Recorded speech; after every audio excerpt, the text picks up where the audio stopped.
Cricket விளையாடும் போது பால் அடித்ததில் விரல் எலும்பு உடஞ்சி நம்ம வைத்தியசாலைக்கு வைத்தியத்துக்கு வந்திருக்காங்க. வந்ததில் நம்ம கரெக்டாக நீ விட்டு அந்த எலும்பு பர்ஃபெக்டாக செட் பண்ணி தப்ப வச்சு ஃபஸ்ட்டு கட்டு 10 நாளைக்கு போட்டுட்ருக்கோம். அடுத்த கட்டு 10 நாள் கழிச்சு வரும்போது விரலை நல்லா மடக்கி நீட்டுற மாதிரி எக்ஸசைஸ் பண்ணுற மாதிரி நம்ம கட்டு போட்டுடுவோம். அதில் நம்ம கட்டு ஃபஸ்ட்டு கட்டு போடும்போதே எலும்பு ஓரளவுக்கு நல்லா செட் ஆகிக்கும். அடுத்த கட்டில் நம்ம எக்ஸசைஸ் பண்ணுற மாதிரி போடும்போது அந்த விரல் ஜாயிண்ட் நல்லா ஃப்ரீ ஆகி நல்லா ஃப்ளெக்சிபிளாக நல்லா மடக்கி நீட்டுற மாதிரி வந்துடும்.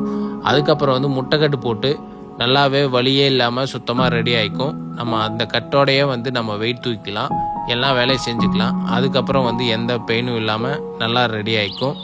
நம்ம மறுபடியும் திருப்பி பழையபடி எப்பவும் போல் போய் கிரிக்கெட் கூட விளையாண்டுக்கலாம். இந்த விரலில் எந்த ப்ராப்ளமும் வராமல் இருக்கும். மேலும் இது போல் தகவலை நம்ம வைத்தியசாலையிலேருந்து தெரிஞ்சுக்கணும் அப்படின்னா நம்மளோட கோகுல் எலும்பு முறிவு வைத்தியசாலை அப்படிங்கிற பேஜை ஃபாலோ பண்ணிக்கோங்க. யூடியூப்பில் சப்ஸ்கிரைப் பண்ணிக்கங்க. உங்களிடமிருந்து விடைபெறுவது உங்கள் எலும்பு முறிவு வைத்தியர் கோகுல். வணக்கம் மக்களே.